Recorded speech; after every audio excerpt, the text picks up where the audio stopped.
Jesko ndabibona kuko abaririmbyi barakora ibiteramo biraba amahera arinjira mu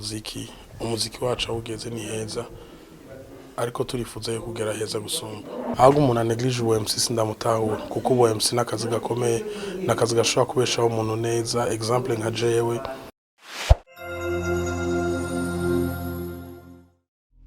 Kaze bakunzi ba K90 TV kaze mu kiganiro cyacu uno munsi turi kumwe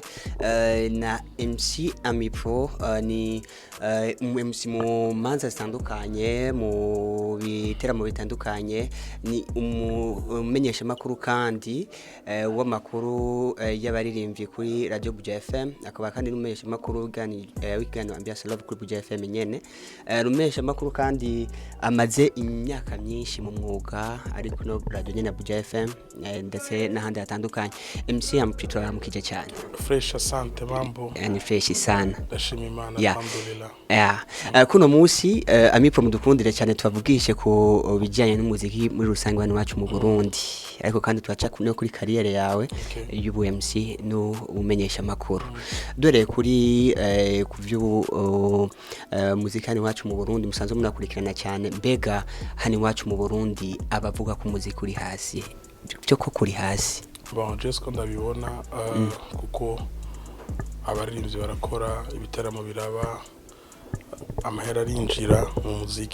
umuziki wacu awugeze ni heza ariko turifuza yo kugera heza gusumba ego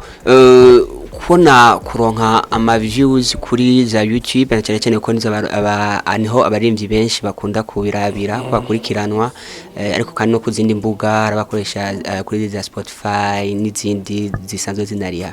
ariko turabire cyane kuri YouTube kuba umuririmbyi mu Burundi adashobora kuronka umuriyoni w'ama views mu mwanya muto biva kuki bon bivana d'abord na population yacu ngene ingana ibindi byo gusanga population y'abari benshi cyane ku rundi ruhande ugasanga ingene bakoresha imbuga ngurukana ubumenyi barazikoresha cyane ariko gerageje kuraba hano mu gihugu cy'u Burundi uza gusanga abantu benshi bari kuri Facebook no kuri WhatsApp gusa n'abazirika izo mbuga ni bake rero kugira ngo dushikane izo views abantu baba bakeneye bica kure ariko ivyo nibisigura ko umuziki wacu uri hasi kuko nimba production ari nziza akaba dusaba producer beza akaba dusaba director beza abaririmbyi beza bon trop tard bizoza byaratangiye no kuza uturose ndirimbo dose ama views arenga miliyoni 3 n'izindi navuga ko biriko biraza ego kubijanye n'ingene umuziki nawo wacu uja mu mahanga umuririmbyi Natasha ko utahukana gashime muri hip hop ni abaririmbyi bacu ngamba Burundi abanomine kuko no kuba nomine n'iteka ivyo navyo umuziki wacu mu Burundi mu mahanga uri ufatiye kuri ivyo kuri rugero donc urinze ubona abartiste bariko barasohoka urinze ubona ubushimwe buriko burataha mu Burundi babisigura ko umuziki mu mahanga uri kurashikayo twizera neza yuko vuba n'ibiteramo bizoshikayo inshallah Imana dufashije umuziki mu Burundi utubazo nkamwe bwe musanzwe muri kwikirana hafi utubazo ufise utunenga ufise n'utwahe muri rusange bon je novuga gusa yuko akibuza basponsoriza muri music industry yacu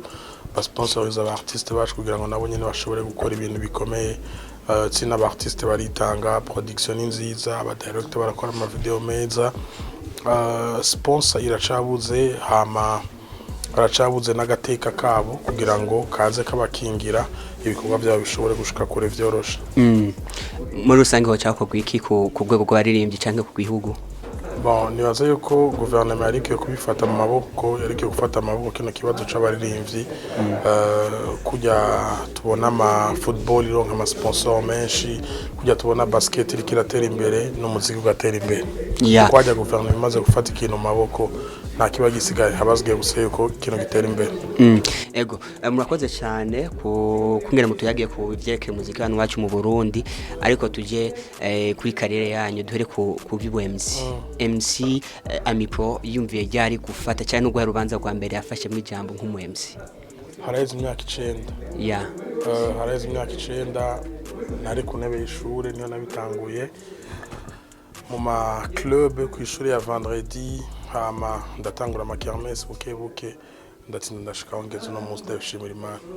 Mbega kariyeri y'umuntu, kariyeri professionnel, kuko turamaze kubona uramaze kwifata mu buseruko ubuseriye, kuko kandi uramaze kubona ko rahushitse uraja mu manza zateguwe n'igihugu, ukafatije ukaba umu MC, ukaja imbere y'abanyacubahiro batandukanye abaseruka ibihugu byabo, ukaba umu MC. Ni intambwe ndibaza. Ubu MC urashobora kuba kariyeri y'umuntu cyane. Ahubwo umuntu aneglige ubu MC sindamutahura, kuko ubu MC nakazi gakomeye, nakazi gashobora kubeshaho umuntu neza. Example nka jewe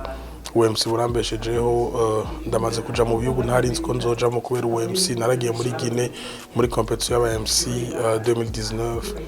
maze kuhagarara imbere ya nyenicubahiro umukuru w'igihugu akarenga kane ndiko ndemsinga mu birori. Maze guhagarara imbere y'aba artiste bakomeye, maze guhagarara imbere y'abantu ibihumbi n'ibihumbi, kandi nkinjiza usibye gusaba ko izina riduga nkinjiza. Rero ubu MC birashobora gutuma umuntu abaho kandi akabaho neza cyane. Umuntu yumvamo ko akiri umu MC ni ibintu bigoye, kuko si umuntu uzobona mwibarabara, bisaba kuba umuntu yiyempoza. Bitangura gute canke umuntu atangura gushira ubwoba ryari? Ikintu cyose uragikunda, ikintu cyose utagikunze naco ntikigukunda. Ubanza ugikunda hama ukagikora, kandi ukagikora bakagutuka ukabandanya ugatinda ugashika. Nko muri kariyeri y'ubu MC ikintu kimaze kuryohera, umunsi umaze kuryohera cyane n'uwahe ugira ati bune ntibagiranwa muri kariyeri yanjye? Guhagarara imbere ya nyenicubahiro umukuru w'igihugu ndiko ndemsinga, gufata indege kubera akazi k'ubu MC. Umva byari ibintu biryoshye cyane. Ego ni MC Amipro turi kumwe, ariko kandi nko twatatangiye twabwira ko hari ibikorwa bimufatire natwe dufatire mu kanya tuva tujamwo tunyarusa cyane. Cyari kuri ikiganiro ciyaguye cy'iminota 30 isaha, ariko reka dukoreshe umwanya muto dufise mu kuvuga ibintu twogira tuti tudomako tuje kuri kariyeri naho y'ubumenyeshamakuru. Ni umenyeshamakuru Amipro, MC Amipro ari muri Hit Connection, muri Ambiance Love, ndetse n'ibindi biganiro bitandukanye kuri Buja FM, Sunday Vibes n'ibindi byinshi cyane. Kumva kare umenyeshamakuru nayo ko si ikintu cyoroshye kumenyeshamakuru ni wacu mu Burundi, na cyane cyane mwebwe mwatanguye hakiri kare, si ibintu byoroshye. Je nabitangiye nkiri ku ishuri, natangiye gukora nkiri ku ishuri, ni byari ibintu byoroshye, ariko narajeze mishaka abantu baramfasha ndatsinda ndashika. Radio ya mbere mwatanguye kwinjiramwo ya Radio Tele Renaissance, inaho nakoze imyaka 3 imbere yuko iradio isha, ndatangura Buja FM maze kumva amaradiyo abiri gusa. Murakoze cyane abakunzi ba K90 TV kuba amubandanye mudukurikirana. Atuka ko tuganira rero n'umumenyeshamakuru akongera na MC Amipro, amenyesha makuru y'imico n'akaranga ndetse n'indirimbo kuri Radio Buja FM. Umumenyeshamakuru kandi w'umu MC asanzwe akora mu biteramo bitandukanye. Nuko rero mubandanye mudukurikirana kuri K90 TV, mugire ibihe byiza. Ciao.